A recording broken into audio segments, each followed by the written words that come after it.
Bismillahirrahmanirrahim. Ketemu lagi di tempat yang sama bersama teman saya Zain Akmam Misbahul Hayat. Betul? Wah, masih ingat kan? Masih ingat. Mantap. Itu korelasinya apa itu nama-nama itu? Zain Akmam Misbahul Hayat. Terus kenapa harus 4 suku kata gitu? Pernah diceritakan gak sama orang tua? Sana. Oh, belum. Tapi kurang mencari makna sendiri gitu kan. Apa tuh setelah mencari maknanya di balik sendiri? makna ngaran yang ini bahasa Sunda atau Indonesia itu? Campur boleh, campur. Jadi saya mencari makna dari apa yang diberikan orang tua tentang nama kepada saya. Tarikan suaranya. Tarikan suara. Kan Zain itu perhiasan Kang ya. Zain perhiasan. Jadi Akmam itu kalau nggak salah yang wangi. Kalau Misbah pelita lampu hayat kehidupan. Jadi dari sana ternyata nama ini sangat bagus. Jadi ngerasa saya tuh harus menjadi seorang yang bisa memberikan hal yang indah terhadap orang lain gitu kan. Maknanya Seperti itu. Jadi yang memberikan hal-hal positif, hal-hal yang menginspirasi mungkin meskipun belum bisa untuk menjadi baik, untuk menjadi kayak misbah teh lampu teh ibaratnya pelita menerangi baik kehidupan saya pribadi ataupun kehidupan orang lain Kang gitu. Dan itu terbukti sekarang dan masih dijalani sebagai seorang terapis. Insya Allah. Terapis. Nah, jadi Zain ini bukan salah satu profesinya ya. Profesinya itu adalah sebagai seorang terapis gitu ya. Saya dibilang seorang terapis Kang, sebetulnya saya menekuni pengobatan Tibu Nabawi ini langsung terjun mengobati customer atau pasien itu kurang lebih sekitar 5 tahun saja. 5 tahun. Dan itu sudah terhitung maksud dari sampai sekarang 5 tahun atau bagaimana? Alhamdulillah, jadi pas saya keluar pesantren Kang, keluar pesantren, terus saya ikut pelatihan Tibu Nabawi di BRC. Setelah itu saya langsung ikut magang. Yang awalnya itu kan mau sementara aja gitu ya, ngisi waktu. Karena kan Cepogol tuh telatnya si ijazah teh. Isi waktu luang aja gitu supaya sambil nunggu ijazah lagi. Ternyata seiring berjalannya waktu malah betah gitu di BRC kan gitu. Nah, 3 bulan sudah selesai magang. Lanjut ke diangkat jadi karyawan atau santri karya disebutnya, santri yang bisa berkarya gitu. Jadi memang perusahaan BC itu menekankan peraturan atau mungkin program-programnya itu lebih menekankan ruhiyah. Ruhiyah bagi para santri karyanya. Jadi alhamdulillah nih ada lingkungan positif gitu yang bisa kayak yang bisa membentengi Kang gitu. Membentengi kalaupun saya mungkin tidak di BRC, mungkin lingkungan saya itu udah parah lah gitu Kang gitu. Nah, 3 bulan setelah itu jadi santri karya, 1 tahun 2 tahun akhirnya betah Kang gitu, nyaman dan terus belajar.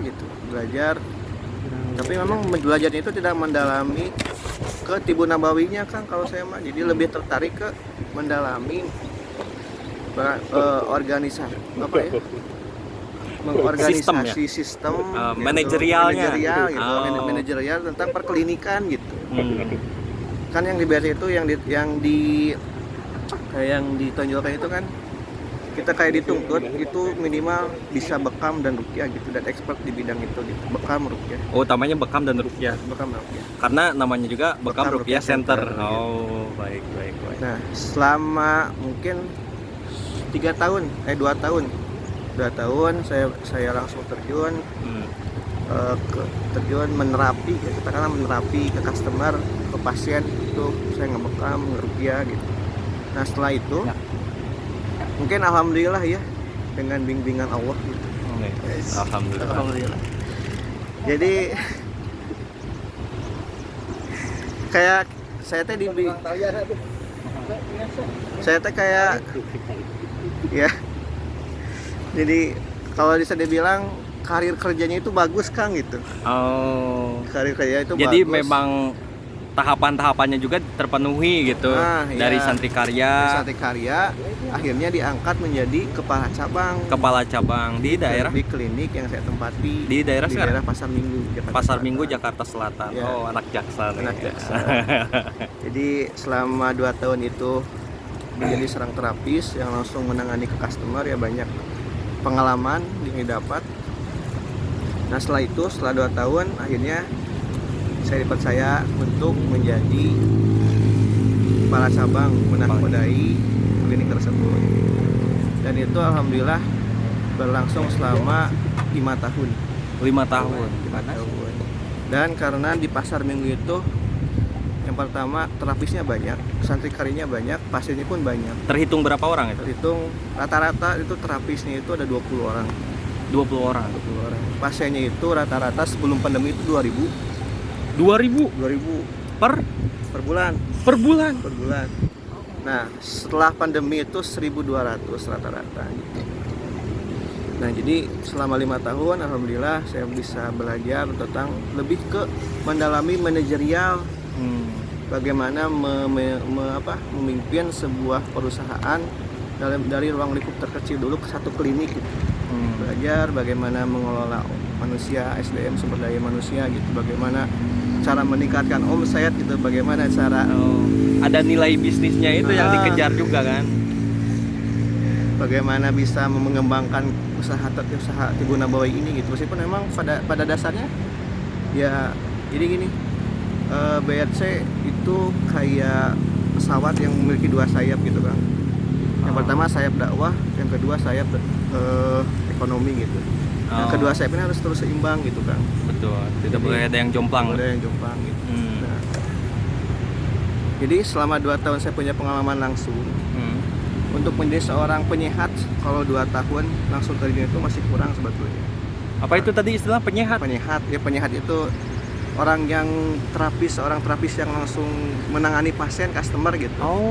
Itu sebetulnya kalau 2 tahun itu pengalamannya masih kurang gitu Pak.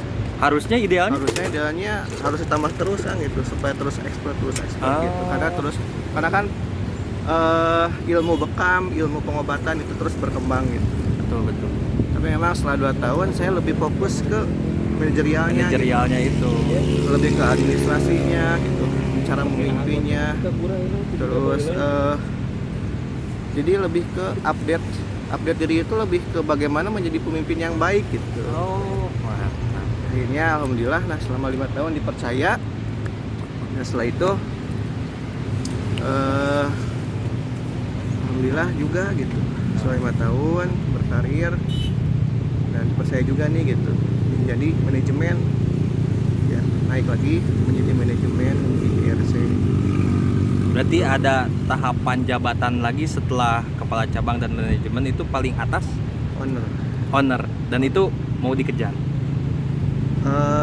Alhamdulillah sebetulnya bisa dibilang saya salah satu investor Kang. Sekarang itu sudah salah satu investor di BRC. Tapi memang saya mengelola investasi yang keluarga Kang gitu. Maksudnya seperti apa? Maksudnya kan apakah ya memang kan, BRC itu yang punyanya keluarga atau bukan? Bukan. Jadi keluarga saya keluarga Pangalengan. Alhamdulillah punya warisan lah. Dan itu diinvestasikan ke klinik gitu. Dan alhamdulillah yang langsung mengurus usaha tersebut ya saya Kang gitu. Alhamdulillah. Jadi alhamdulillah sebetulnya menjadi investor itu, jadi sebelum saya menjadi manajemen, masih menjadi kepala cabang itu saya sudah alhamdulillah Allah amanahkan gitu. diamanahkan menjadi investor itu, jadi mengelola klinik investasi dari keluarga besar Bani Saprudin atau keluarga besar bapak saya gitu kan. Alhamdulillah. Meskipun memang belum yang pribadi ya Kang, tapi alhamdulillah lah gitu.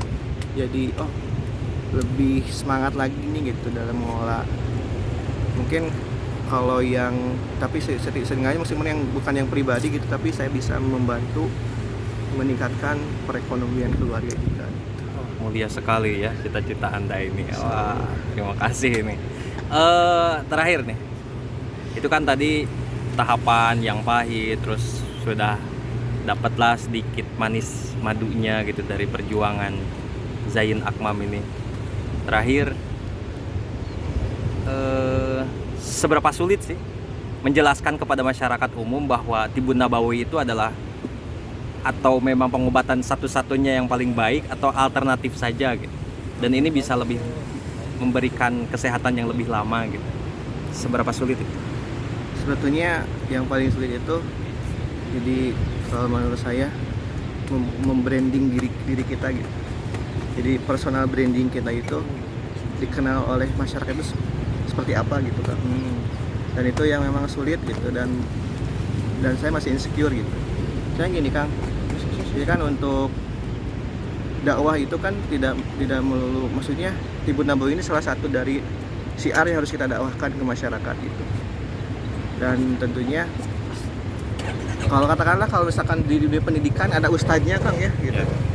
Nah, sedangkan saya belum merasa bahwa saya itu udah menjadi seorang praktisi Tibun Nabawi yang betul-betul gitu Kang, jadi seorang praktisi Tibun Nabawi gitu. Kesulitannya lebih ke di sana sih. Jadi saya lebih ke banyak merasa belum layak lah gitu untuk apa ya, mensiarkan Tibun Nabawi ke masyarakat. Jadi lebih mengaca kepada diri, bercermin kepada diri sendiri dulu. Nanti ketika kita sudah kuat tabiatnya dan sebagainya, itu masyarakat bisa mengikuti gitu. Insya Allah. Oke, terima kasih Zain. Terakhir Zain, kalau mau bekam atau apapun yang mengenai tentang Tibun Nabawi, maksudnya seputar Tibun Nabawi, bisa kontak kemana? Ke Instagram atau apa, website? WhatsApp. Oke. 0812 ya 82014372. Itu tidak apa-apa? Tidak apa. Itu WhatsApp bisnis? WhatsApp pribadi. Pribadi ya langsung. Terima kasih ya kalau sudah direlakan. Baik. Assalamualaikum warahmatullahi wabarakatuh.